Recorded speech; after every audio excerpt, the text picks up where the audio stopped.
श्रीराम समर्थ श्रीराम। शोधू जाणे सकळांसे, परी पाहो नेणे आपणासे। ऐसा ज्ञानी एकदेसी, वृत्तिरूपे श्रीराम। जे वृत्तिरूप जरी पाहिले, तरी मग काहीच नाही राहिले।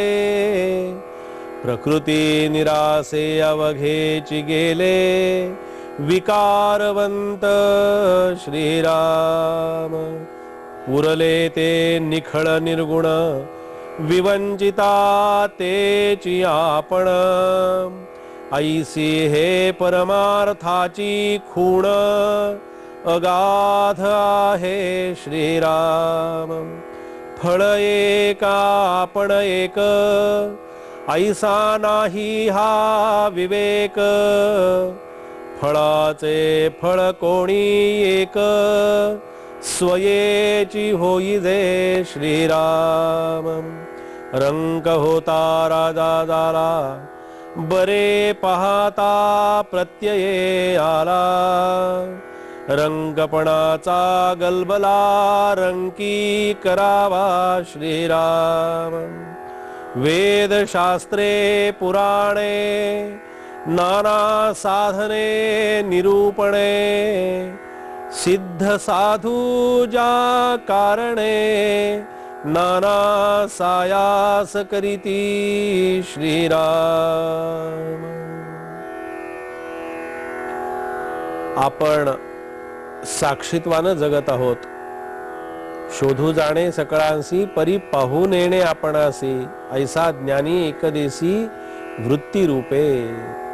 सगळ्यांचा शोध घेतोय, साक्षीत्वानं शोध घेतोय आणि मीपणाचा भाव सुद्धा सोडून त्या ठिकाणी देऊन मगच हे करणं शक्य होतं। जोपर्यंत मीपणाची वृत्ती अंतःकरणामध्ये जागी असते, तोपर्यंत मला बाह्य जगाचं किंवा खऱ्या अर्थानं त्या परमेश्वराचं ज्ञान होत नाही।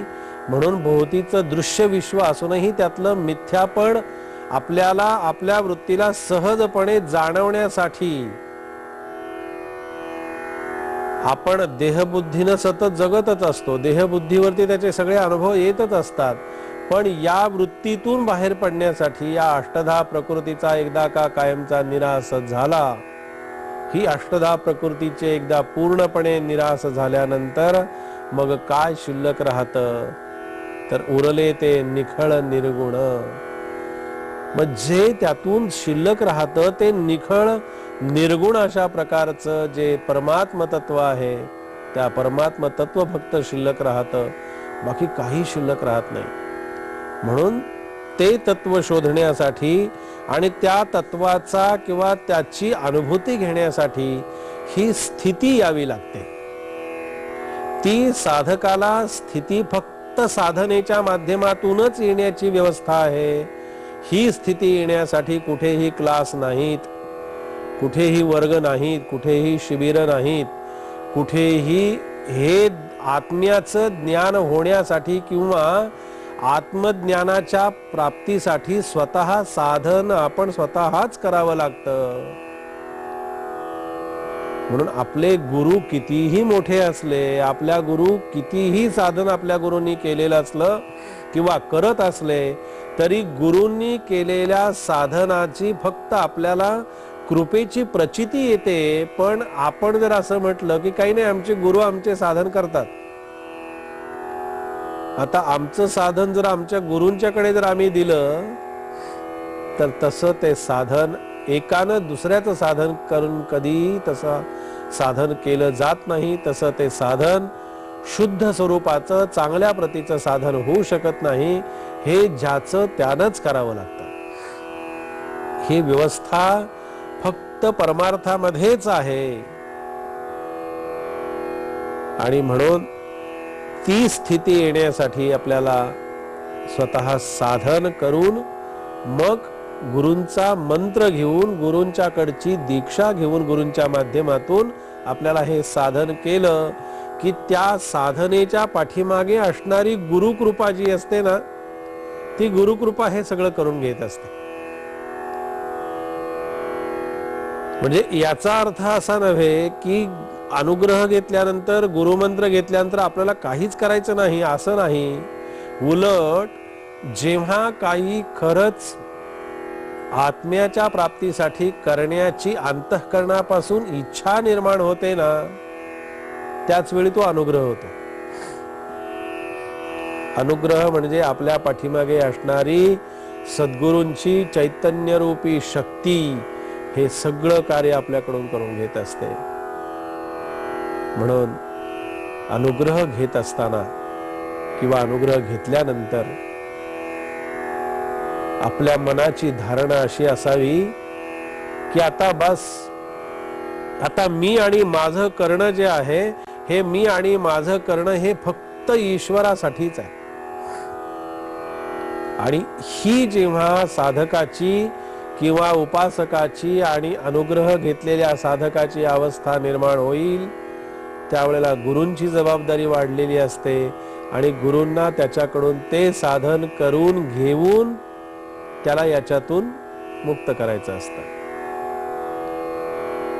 म्हणून ती स्थिती येण्यासाठी समर्थांच्या सान्निध्यामध्ये अनेक प्रकारचे शिष्य यायचे, कितीतरी प्रकारचे शिष्य यायचे. पण समर्थ त्यांना आधी साधनेला लावायचे, त्यांच्याकडून साधन करून घ्यायचे आणि साधन करून घेतल्यानंतर मग त्यांना अध्यात्मातल्या गोष्टी किंवा नंतरचं ज्ञान हे त्याच्या नंतर आधी केले, आधी करायला सांगितलेलं आहे आणि मग सांगितले. आधी केल्याशिवाय आपल्याला काहीही साध्य होत नाही. म्हणून समर्थांनी सुद्धा तेच आधी साधन केलं आणि मग जगाचा व्यवहार पाहिला, मग जगाचं तीर्थाटन केलं. समर्थ असं म्हणाले नाहीत की ठीक आहे, मी आधी जगाचं सगळं तीर्थयात्रा करून येतो आणि मग काही नाही, मग एकदा टाकळीला जाऊन एकदा तपश्चर्या करत बसलो की मग बाकीचं काही करायलाच नको. टाकळीची तपश्चर्या समर्थांनी आधी केली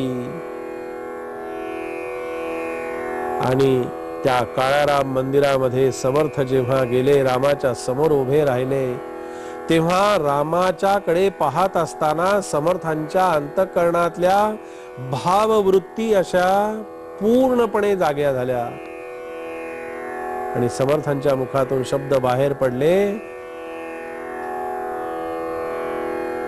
रामराया, तुझ्यासाठी मी हा प्रपंचाचा त्याग करून, व्यवहाराचा त्याग करून तुझ्या चरणापाशी तुझ्या सेवेसाठी आलेलो आहे.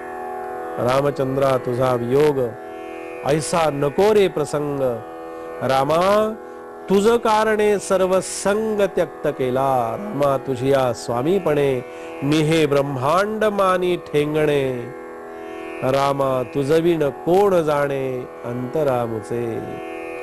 हे ब्रह्मांड सुद्धा मी तुझ्या समोर ठेंगणं समजतो.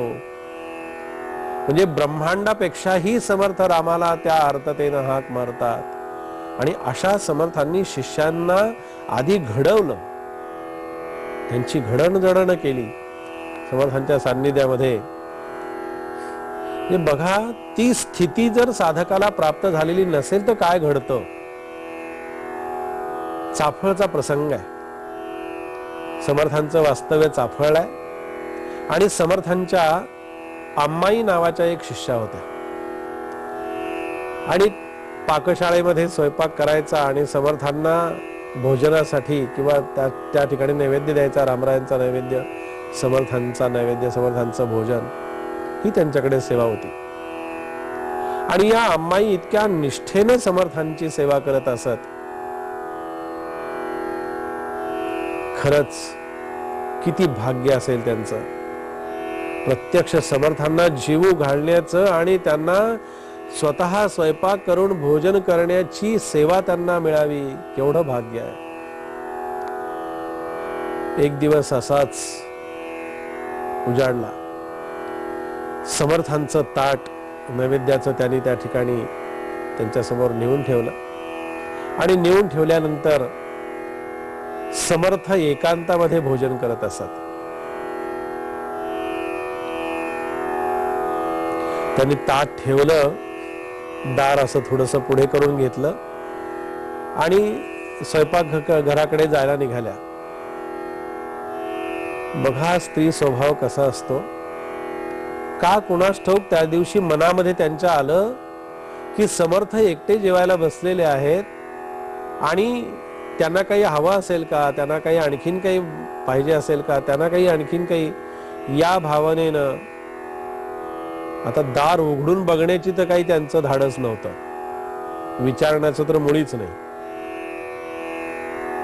म्हणून त्यांनी काय केलं तर त्या दाराच्या फटीतून पाहिलं. दाराची बारीकशी फट होती आणि त्या फटीतून पाहिलं की समर्थ भोजन करतायत.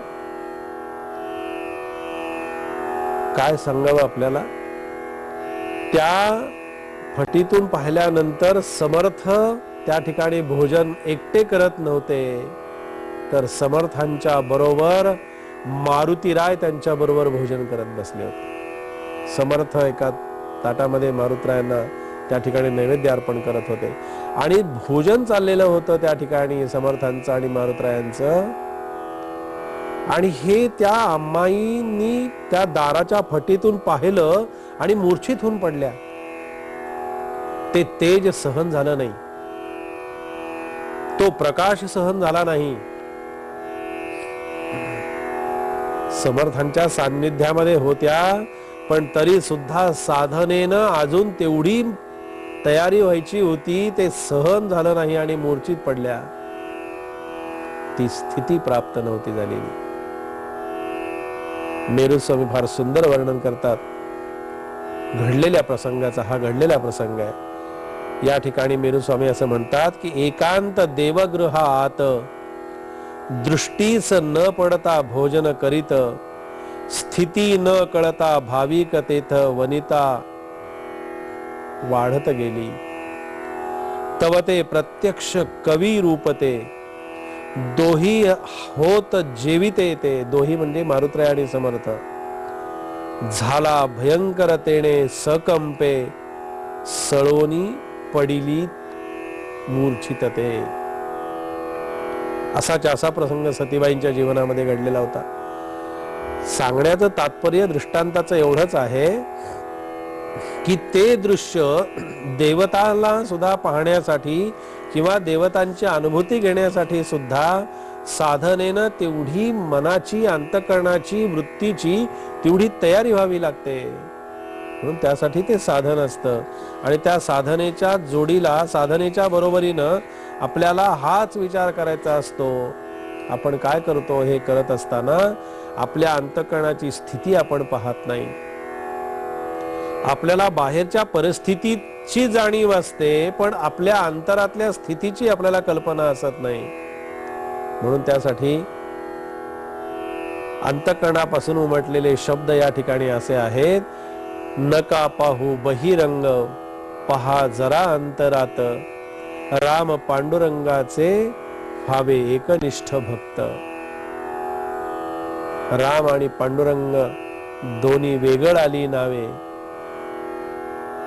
ही नावं जरी आपल्याला वेगवेगळी वाटली तरी सुद्धा त्यांचं नावातलं वेगळे पण ते असेल. रामकृष्ण पांडुरंग नावे वेगळ आली, आत वृत्ती वळवली, गुरु रूपे लीन झाली. आत ती एकदा वृत्ती वळली की आत वृत्ती वळाल्यानंतर मग आपल्याला एकरूपतेचा त्या ठिकाणी साक्षात्कार होत असतो. आणि त्यासाठी काय करावं, ही स्थिती येण्यासाठी आणि त्या स्थितीचा अनुभव येण्यासाठी काय करावं लागेल तर अंतरंग ठेवा शुद्ध, नको भलते उपाय, नित्य साधनेने मिळता ती गुरुपाय. नित्य साधनेनं जर कशाची प्राप्ती होत असेल, नित्य साधनानं जर आपल्याला कोणता ठेवा उपलब्ध होत असेल तर आपल्या गुरूंचे पाय आपल्याला मिळणं हाच मोठा आपल्या जीवनाचा खूप मोठा ठेवा असतो.